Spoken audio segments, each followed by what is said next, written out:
النور لاح النور لاح لما حضرنا أبا زهراء.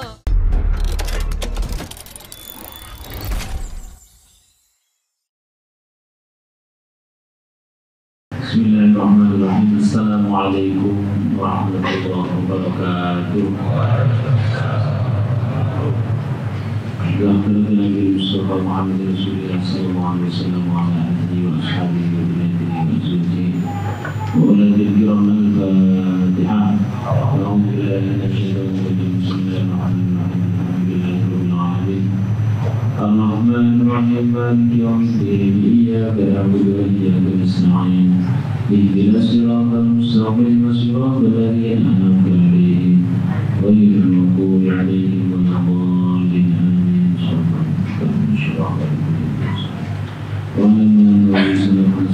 الفاتحة. أعوذ بالله من الشيطان الرجيم. بسم الله الرحمن الرحيم. الحمد لله رب العالمين الرحمن الرحيم مالك يوم الدين إياك نعبد وإياك نستعين اهدنا الصراط المستقيم صراط الذين أنعمت عليهم غير المغضوب عليهم ولا الضالين آمين. بسم الله الحمد لله والصلاة والسلام على رسول الله وعلى آله وصحبه. Alhamdulillah rabbil alamin. Allah Subhanahu wa taala berikan kepada kita nikmat iman, nikmat Islam, nikmat sehat walafiat, dan nikmat-nikmat yang lain yang tidak bisa kita hitung karena sangat banyaknya. Semoga kita semuanya termasuk hamba-hamba yang bersyukur. Amin. Mungkin diisi apa? Ketutupan. Ya, silakan di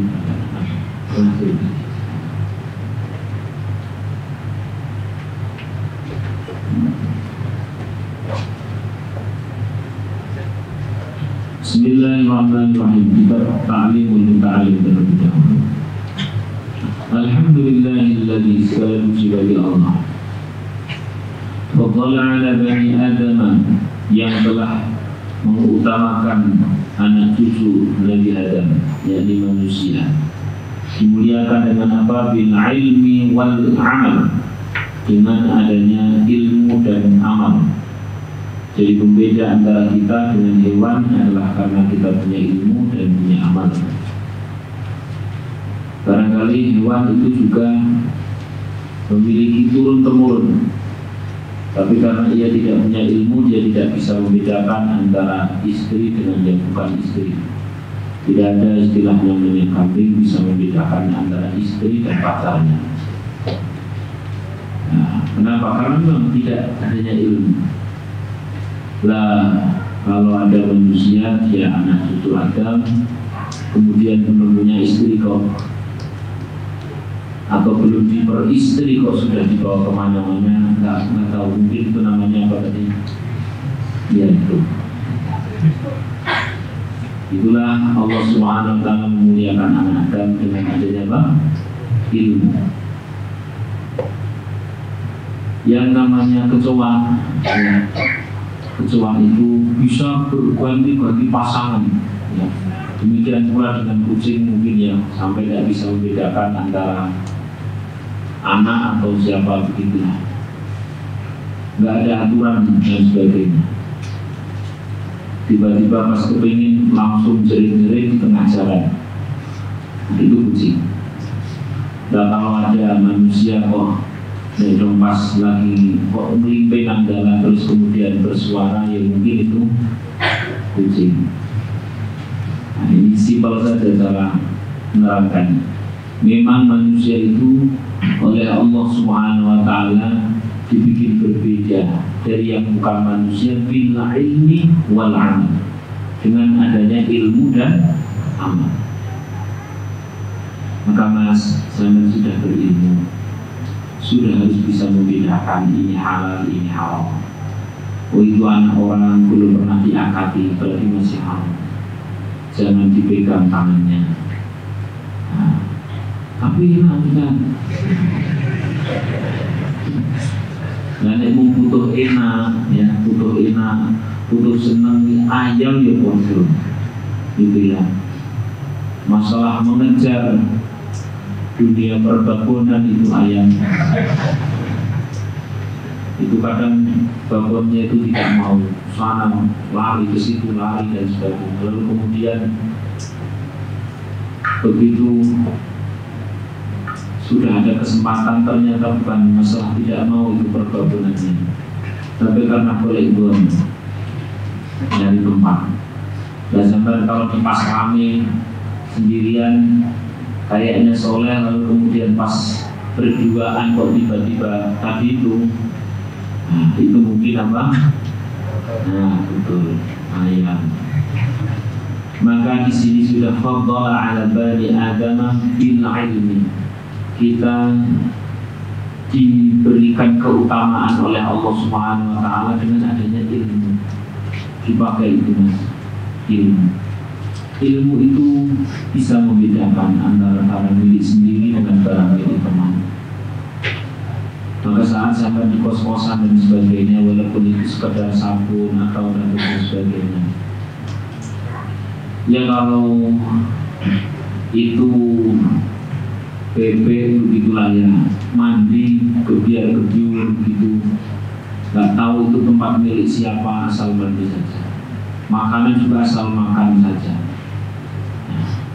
Maka kita, perbedaan kita dengan yang bukan manusia adalah di sisi ilmu.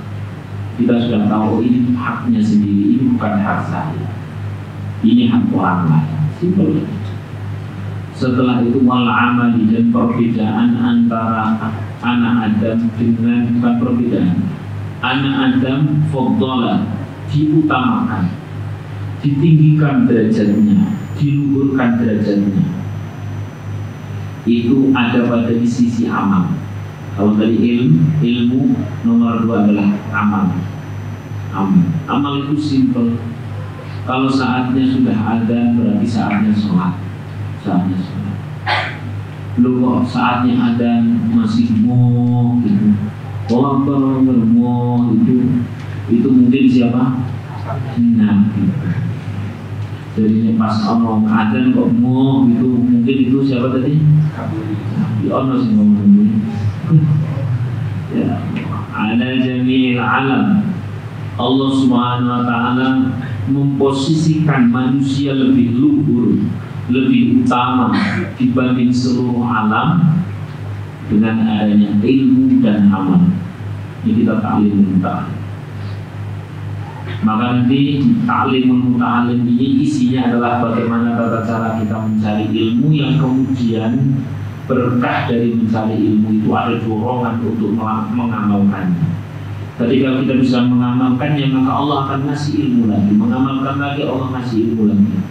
Man amila bima alima alamallahu bima lam ya'lam. Ada berapa itu? Lamin. Man amila bima alima alamallahu bima lam ya'lam. Lamin ada berapa? Asli pokok iso jawab umroh. Saya ulangi. Man amila bima alima alamallahu bima lam ya'lam. Biro.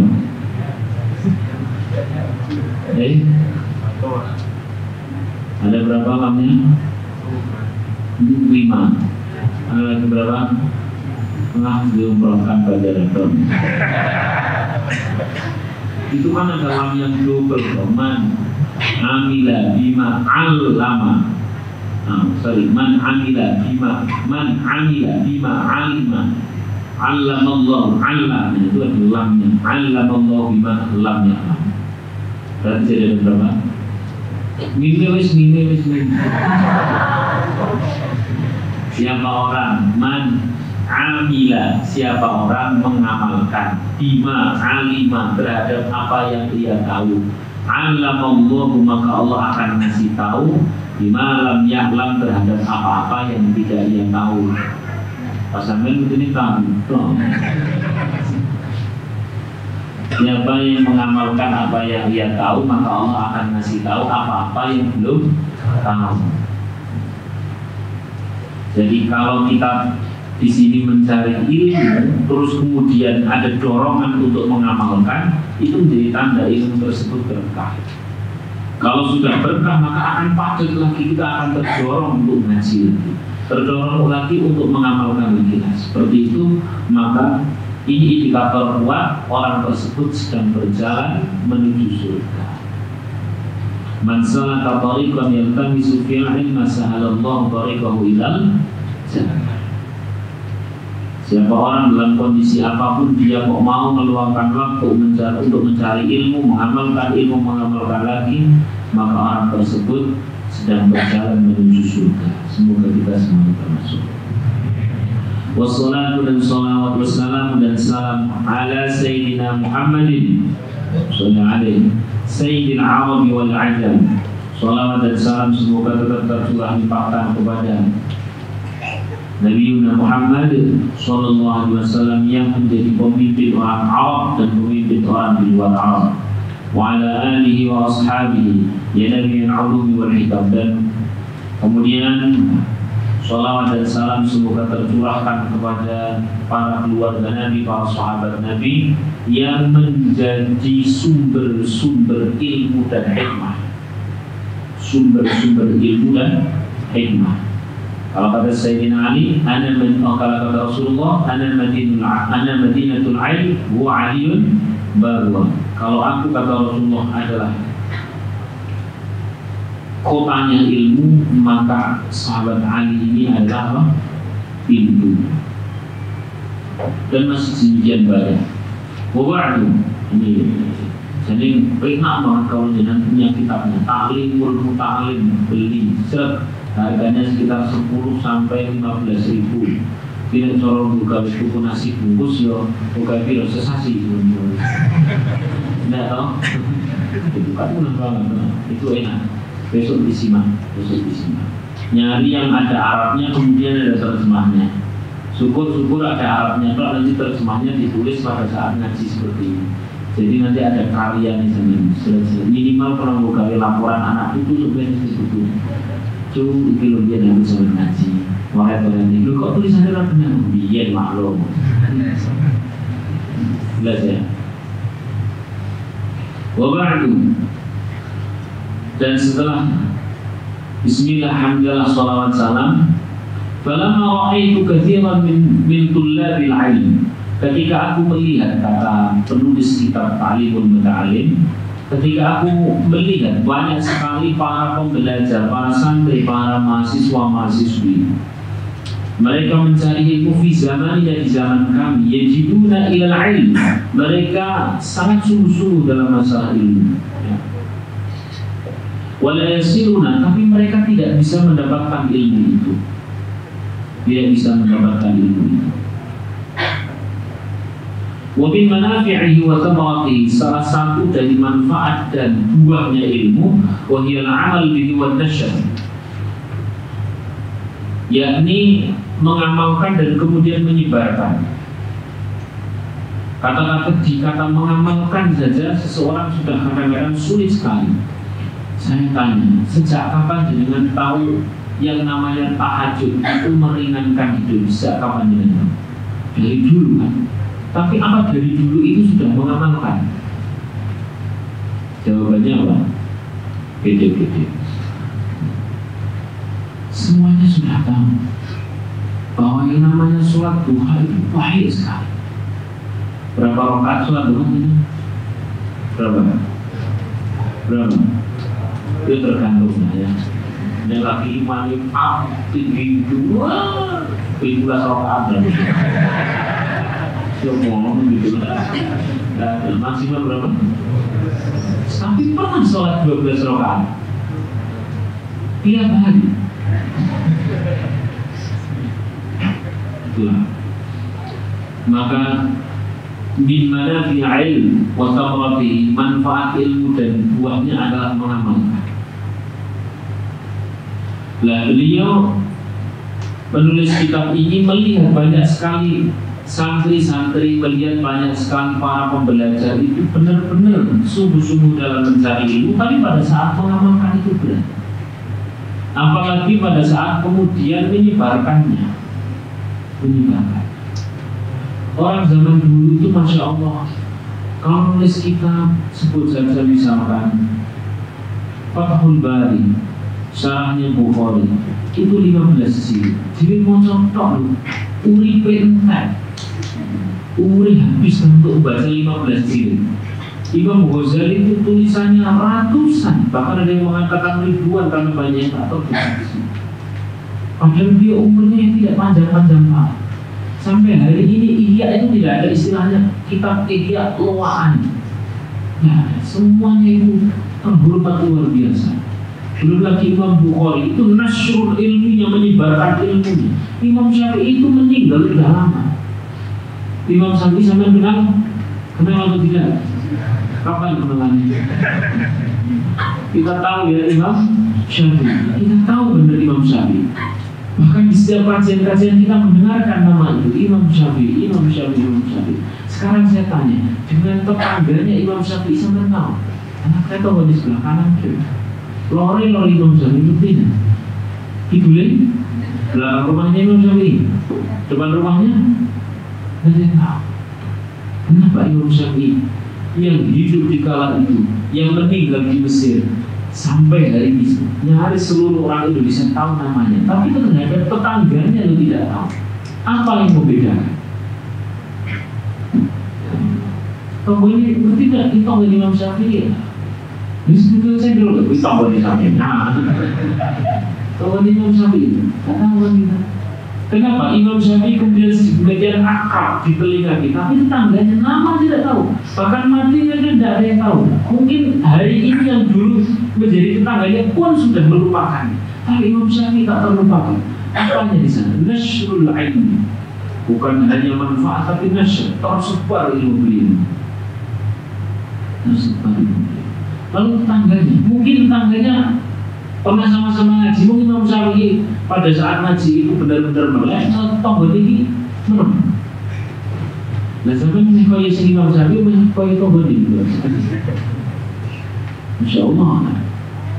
Namun yang pasti di dalam kitab Muqaddimah Ta'lim Muta'alim ini dikatakan banyak sekali para santri, para pembelajar, para pencari ilmu, dia sangat sungguh-sungguh dalam mencari ilmu, namun kemudian terhenti pada saat memanfaatkannya, terhenti lagi pada saat menyebarkannya. Gimana? Kenapa? Karena saya cukup ngaji Ta'lim ini, insya Allah semoga bermanfaat. Karena kita harus baca seluruh kitab Ta'lim. Nanti kan ada tobat juga, biar ilmunya manfaat dan tersebar. Karena apa? Karena kita akan melanjutkan pekan depan. Alhamdulillah. Di sini sih bahasanya, oleh karena itulah aku tulis kitab ini. Berarti kan depannya lah sampai selesai kitab ini. Amin Allahumma. Al-Fatihah. Alhamdulillahirabbil alamin arrahmanir rahim maliki yaumiddin iyyaka na'budu wa iyyaka nasta'in ihdinas siratal mustaqim siratal ladzina an'amta 'alaihim ghairil maghdubi 'alaihim waladdallin. Amin. Bismillahirrahmanirrahim. Qasidah Al-Mu'anul Hikam. Wa in asa'a musi'un falyakun laka fi urdi zallatihi safwan wa ghufran. Wa in asa'a musi'un falyakun laka fi urdi zallatihi safwan wa ghufran.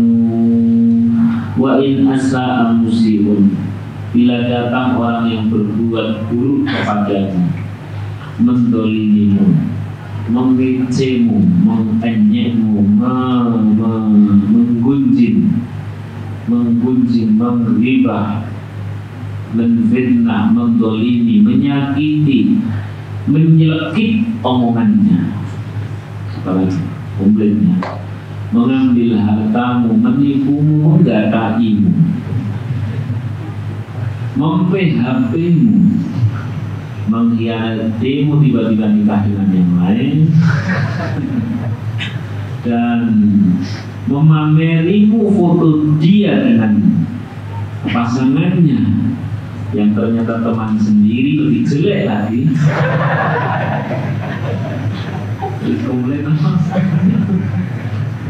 Faliyakun laka, maka jadilah dirimu bi'urudi zallatihi, pada kejadian tersebut sahun, membingkai ulang, baru wa ghufran, maka kamu dapat memaafkan. Sahun, membingkai ulang, maka wa ghufran, kamu dapat memaafkan.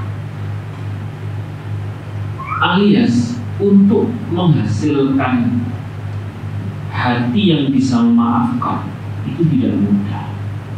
Apalagi bila kau keinget wajahnya, seolah ada sandal yang harus terlempar, atau seolah ada harus tangan yang membobos-bobos wajahnya. Maka itu untuk menghasilkan maaf di dalam hati, sehingga melihat orang tersebut lolos dan nyes gitu saja, itu tidak mudah. Selalu akan ada gondus, terus dia lagi. Pokoknya di dalam hati itu kayak semacam ada gunung Semeru yang mau munggah. Nah, kalau itu terjadi pada sampean, Mas, maka sebenarnya ada satu proses yang terlewatkan. Sadar kita mau memaafkan, karena memang untuk memaafkan, untuk mendapatkan ampunan Allah, itu syaratnya kita harus bisa memaafkan yang lain. Lihat dalam surah An-Nur di kejadian hadisul ifki, saat Sayyidina Abu Bakar nyaris tidak mau memaafkan orang-orang yang menfitnah putrinya, tapi kemudian turun ayat itu sebagai sekaligus bukti bahwa hadisul ifki, hadis itu tentang kaitannya putri Sayyidina Abu Bakar itu selingkuh ternyata salah, ya. Maka Sayyidina Abu Bakar kemudian tidak mau memaafkan, bahkan mau menghentikan santunannya kepada beberapa orang yang turun menfitnah putrinya. Turunlah ayat itu dengan bahasa ala tuhibbuna ayyaghfirallah. Wahai Abu Bakar, apakah engkau tidak suka kalau engkau mendapatkan ampunan Allah? Jawabannya pasti suka. Caranya adalah dengan memaafkannya. Memaafkan. Jadi bisa bayangkan seseorang yang dia dikenal orang yang soleh di bawah Rasul, punya putri yang dinikah oleh Rasulullah, ternyata kok difitnah-fitnahnya kecil sekali, yakni selingkuh oleh Rasul. Padahal Sayyidina Abu Bakar itu menyantuni banyak orang, dan orang-orang yang disantuni itu turut menfitnah. Orang teratur tok disamping, ya. Lalu kemudian karena menjadi syarat untuk mendapatkan ampunan Allah adalah memaafkan, maka beliau memaafkan. Kelas beliau yang imannya tinggi, ditawari mau mendapatkan ampunan Allah, mau caranya maafkan yang lain, ya. Jadi mau mendapatkan ampunan Allah, ya, caranya maafkan yang lain pun kondisi. Beliau ini tak ngaku, di sini kan kiamat, orang ngaku. Nah, kalau kita memiliki hati yang seperti itu, maka ada satu proses yang harus kita lewati terlebih dahulu, sehingga kata maaf ini menjadi ringan. Apalagi kalau sudah ada orang yang sengaja meminta maaf, meminta maaf sama-sama. Ngaku ya Mas, biar kayak aku sama. Bukan apa-apa, itu saya cuma mengikuti kata orang tua. Dan alhamdulillah kami sudah bahagia. Oh, sama kamu ini. Bisa. Atau urusan bisnis, ya Allah, kalau kita sudah tertatih-tatih mengumpulkan 1.000, 2.000, 3.000, untung dari sekian banyak 5.000, terus dikumpulkan. Begitu sudah terkumpul, ternyata apa yang terjadi? Ikawa lumo karo konco, gaya ini buka ini itu dan sebagainya pergi begitu saja. Lalu dia tiba-tiba update status liburan guys, itu semua guys.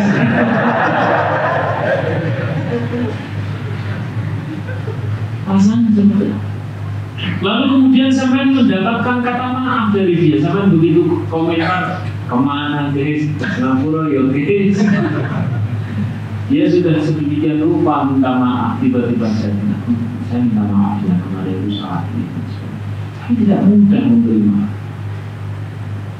Lalu ada apa ketika kita tidak mudah memberi maaf? Padahal kita sudah tahu maafkan itu baik, maafkan itu menjadi syarat ampunan Allah. Lebih jelas lagi ada satu kisah dalam An-Nawadir, jelas sekali kisah bahwa iblis pernah bertemu dengan Fir'aun. Iblis dan Fir'aun kan itu sama-sama bangsa. Itu betul. Dalam bahasa apa yang mengganggu bahasa si orang bangsa bisa sama-sama tidak sopan.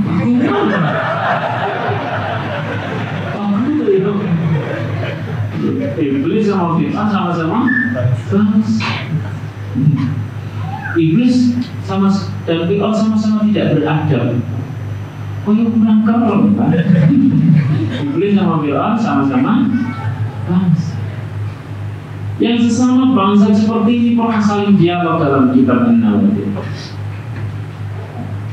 Kata Iblis kepada Fir'aun, Fir'aun, engkau ini orang yang mengalahkanku dalam kemurkaannya, dalam kemaksiatan kepada Allah. Kamu mengalahkan gimana? Kau ini loh Iblis yang menggeret banyak orang masuk ke neraka. Ini para kamu lah, tidak para kamu aman. Saya ini mau sebanyak apapun masukkan orang ke dalam neraka, tidak pernah sampai ngaku sebagai Tuhan. Oh iya juga sih. Wah, kalau begitu saya tobat. Oh jangan tobat. Kan memang iblis untuk tujuh api angin itu baik dewa iblis.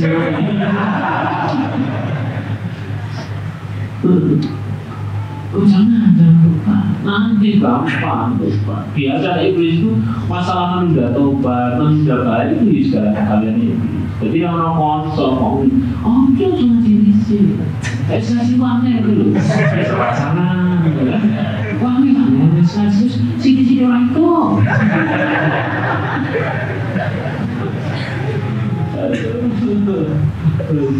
Ini salah bercerita dialog antara siapa?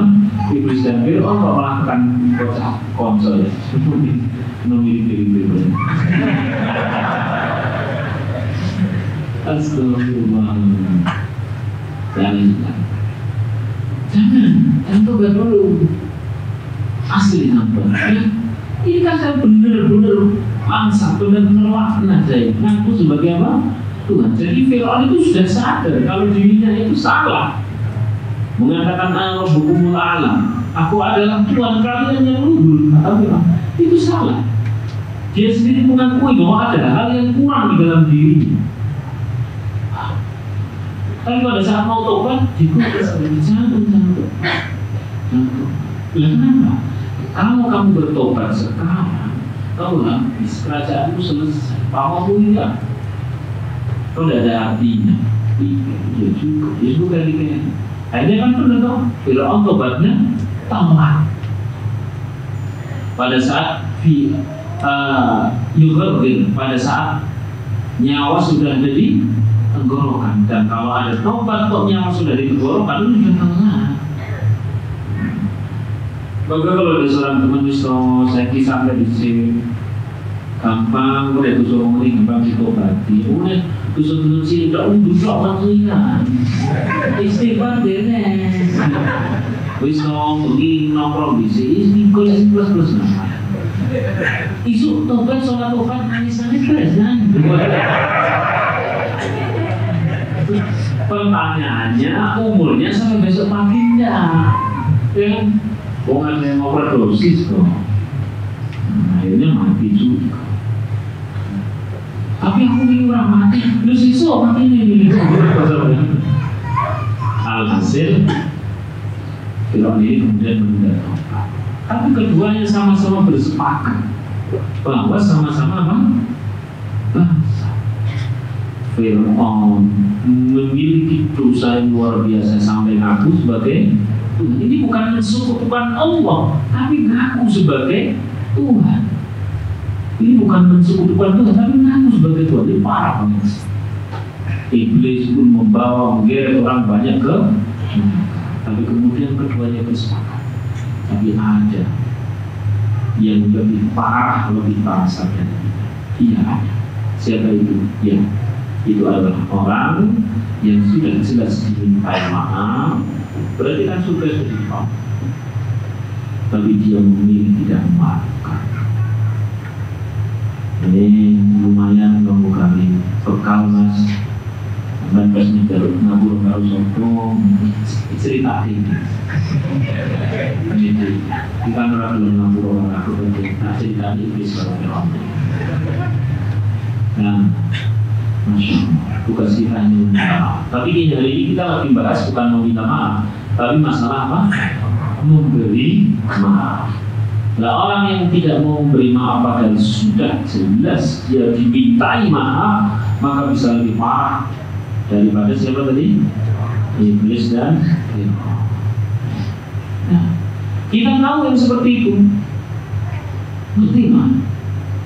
Berarti harus memberi maaf. Mengelingan omongan sing nyelekit. Oh ya pengen tak iris-iris wong. Pengen tak balang bahagia wong. Kudu tak terus kami dan sebagainya. Nah kalau masih seperti itu berarti ada satu proses yang terlewatkan. Yang proses ini bila terlaksana dengan baik maka kata maaf ini menjadi ringan. Apa itu? Kita baca lagi. In asa'a musi'un falyakun laka fi 'urudi zallatihi safhun wa ghufranu. Bila ada orang yang datang berbuat buruk kepadamu, maka pada keadaan hal itu jadilah engkau orang yang sofun baru ghufran. Sofun itu kalau kita baca buku namanya halaman bahasa Arabnya apa? Sahifah. Sahifah. Ya gampangnya ya semacam bingkai atau remake atau apapun itu, pokoknya memberikan sebuah tafsiran yang hakiki. Ini bukan permainan psikologis, apalagi sekedar main-main. Wis, Singapura wis, apa-apa, wis bakal biasa, kabeh manusia nglakoni. Nah, itu namanya ngayem-ngayem. Tapi sofon di sini adalah ngayem-ngayem yang hakiki. Saya kasih kata-kata hakiki, berarti benar adanya.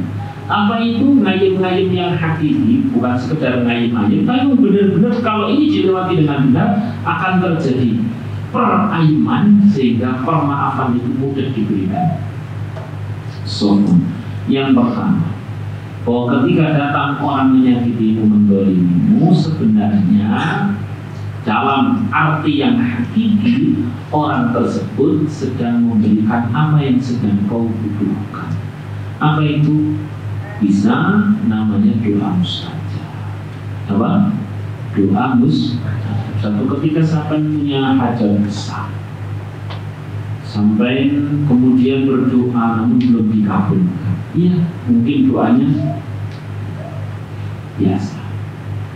Lalu kan kita berdoa, ya Allah berikan kepadaku doa yang mustajab. Istajib lana doa. Berikan kepadaku doa yang mustajab. Dan doa yang mustajab ini tersimpan dalam kezaliman orang. Maka pada saat ada orang mendolimimu, sebenarnya dia sedang mengirimi doa mustajab. Hanya sayangnya pada saat orang menyakiti diri kita, kemudian kita punya doa mustajab. Yang paling sayang doa mustajab ini kita gunakan untuk balas.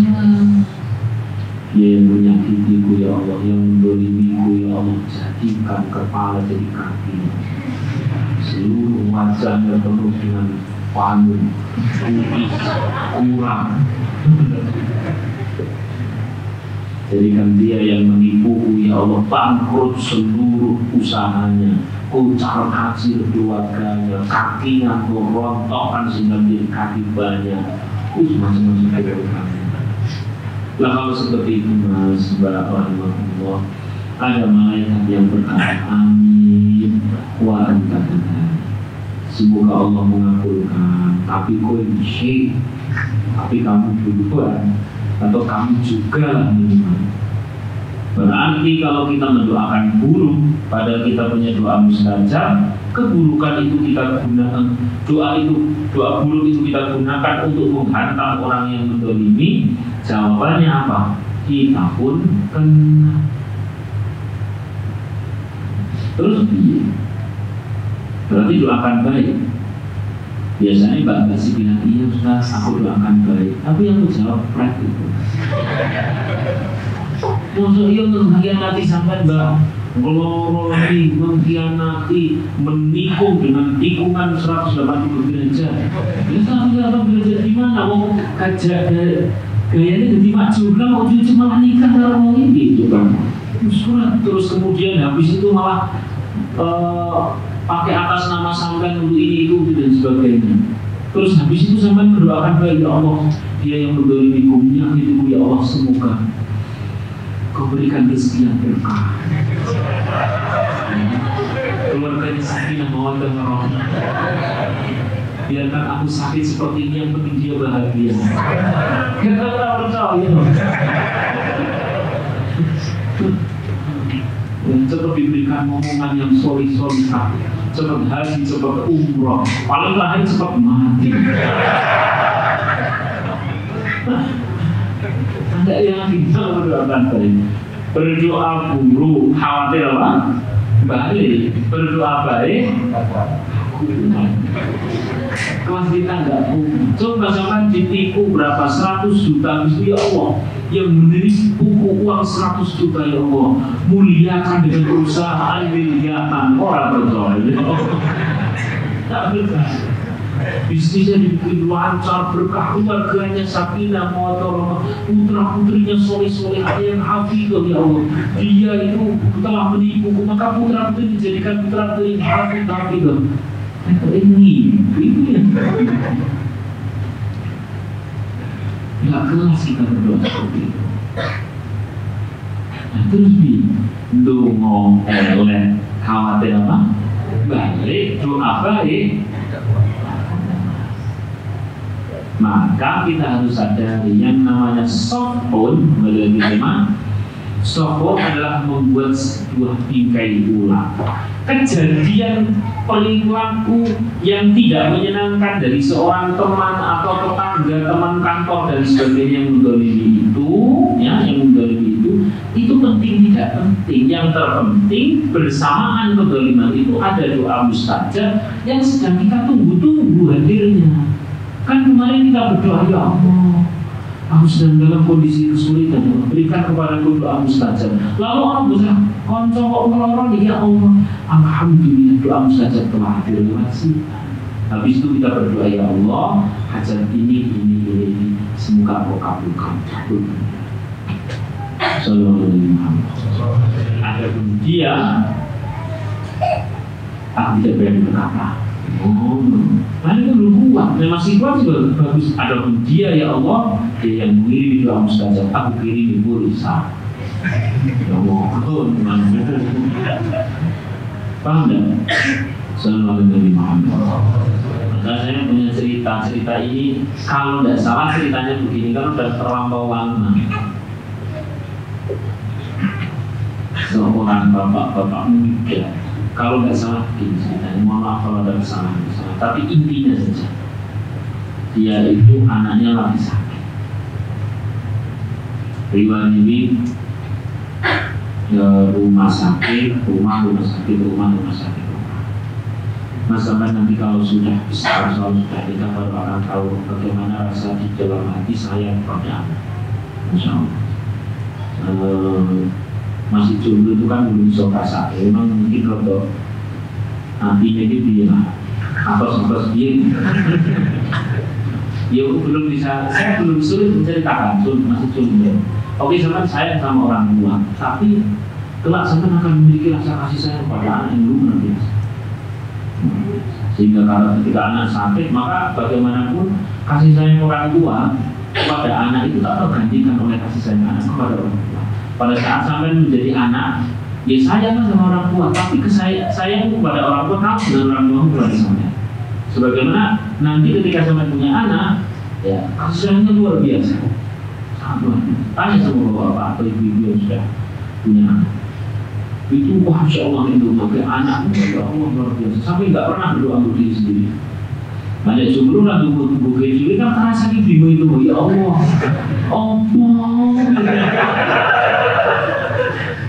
masya Allah sebenarnya mudah ya Allah.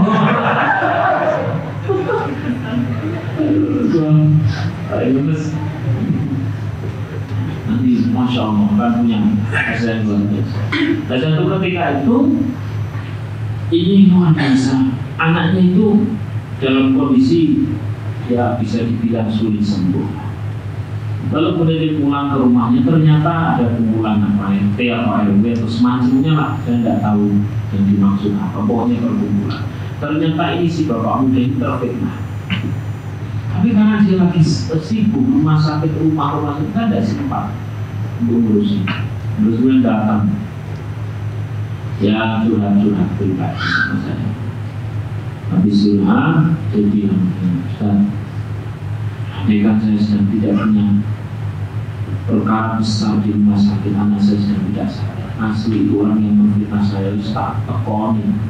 Lalu ya kok karpe piye. Kok begitu memfitnah saya? Maksudnya gimana Pak? Yaitu saya segala lagi punya musibah seperti ini, kok malah difitnah macam-macam. Sudah jatuh ketiban, saya bilang enggak, sama itu sudah jatuh ketiban berkah. Maksudnya gimana? Ini anak, kata semen dari cerita, sudah ada yang bisa diharapkan kecuali keajaiban dari Allah. Sudah tidak ada yang bisa diharapkan kecuali doa yang mustajab. Saya tanya, itu tetangga RT, RW dan sebagainya berbuat apa? Dia berbuat kepada siapa? Kepada saya. Berarti sampai di ini doanya mustajab buat anak. Dikirim orang tetangga.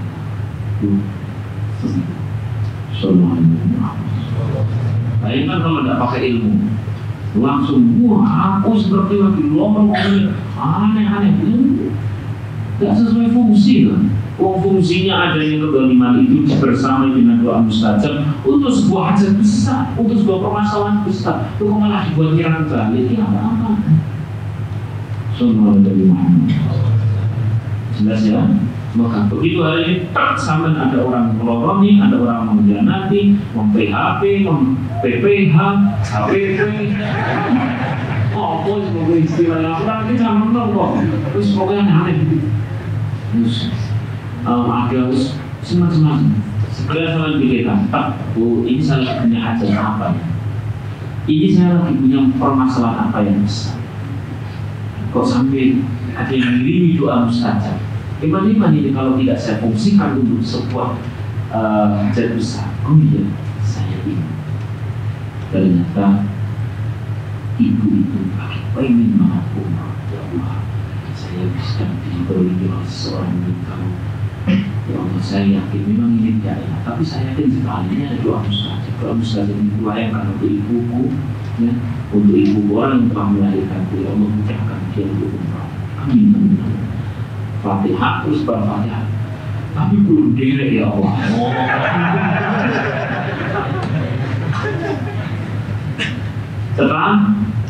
Setelah bilang, tapi ini bukan perintah untuk saling mendolimi.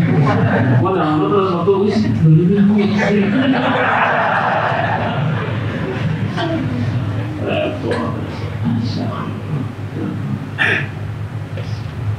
Nah, itu pertama.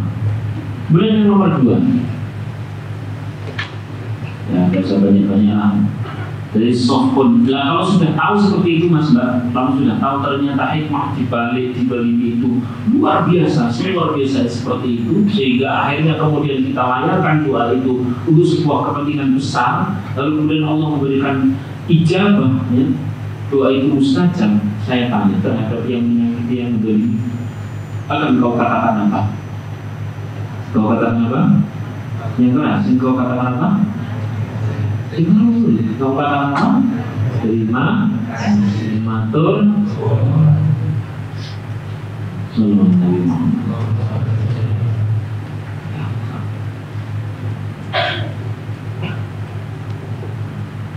Yes. Kalau dalam bahasa Al-Quran, wala tastawil hasanatu wala sayyi'ah idfa' billati hiya ahsan fa idza alladhi bainaka wa bainahu 'adawah ka'annahu waliyyun hamim. Tidaklah sama kebaikan dan kejahatan. Tolaklah perbuatan jahat orang lain dengan cara yang baik akan lebih baik. Maka tiba-tiba orang yang antara dan antara dia yang ada permusuhan, seolah-olah kelak akan menjadi teman yang setia. Ya Allah, Rahman. Jadi singkatnya itu. Kemudian belum lagi yang nomor 2, softphone itu memberikan makna dari sebuah kesakitan atas perilaku orang lain dengan makna yang hakiki. Tadi makna yang pertama berarti kita dikirimi doa. Makna yang nomor 2 adalah berarti orang tersebut sedang mengurangi kita punya dosa, dibersihkan. Belum membersihkan dosa itu penting atau penting banget? Penting banget. Datang orang ke rumah sampai tiba-tiba langsung nyuci baju, ngepel, piring dicuci, kaca dilap. Itu cucian sampai Mas yang di kos-kosan sudah nyaris 2 abad.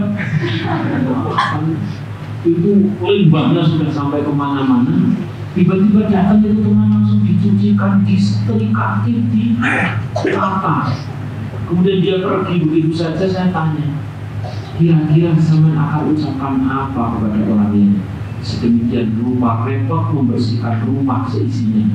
Ucapkan apa? Matur. Dan yang paling butuh dibersihkan itu Mas, bukan sekedar pakaian, baju, rumah dan sebagainya. Yang paling dibersihkan adalah diri kita dari dosa-dosa yang kita pernah perbuat, baik dosa yang luwes maupun dosa-dosa wagu. Ada kan dosa wagu? Waduh, dosa wagu itu nek dong pas lagi dewean sing ditonton wong joget, begitu konco lewat jadi kajian. Gue orang ngomong mana wong joget, konco lewat nonton apa tak sih? Kajian bego. Guyune lho pelaku banget.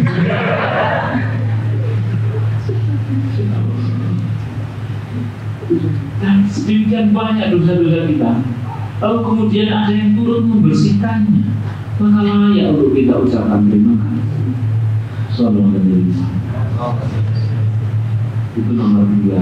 Saya percepat. Sebenarnya nomor 2 ini saya punya cerita panjang kali Pak. Oke, cepat aja. Kemudian yang nomor 3, saya percepat lagi. Softphone itu yang untuk menghasilkan ghufran, yang ampunan. Dapat 2 saja, ternyata orang yang menyakiti kita adalah orang yang tadi itu memberi doa mustajab dan membersihkan dosa. Yang nomor 3 adalah nasbah rahimahullah. Kita itu paling pol hidup di dunia berapa kemarin? Berapa tahun? Ya 80 ya. 80. Sementara di akhirat berapa? Miliar. Nah, di akhirat berapa tahun? Triliun miliar.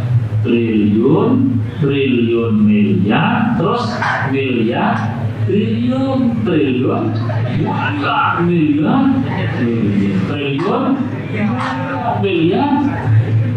Triliun miliar. Tidak ada triliun.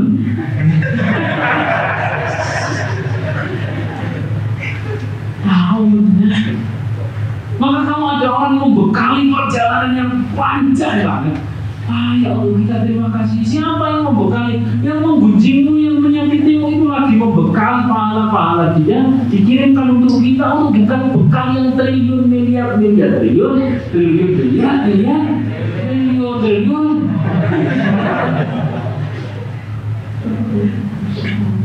Berarti harusnya kita bilang apa? Alhamdulillah, isu-isu kalau ini kerjaan Pak, maka nuwun maju mana Pak? Masya Allah, ya Allah. Understand ya? Sajaannya pas lagi ngaji kau ini kau ya oh ya bayar. Oh iya, please tak ngawur dong. Masya Allah.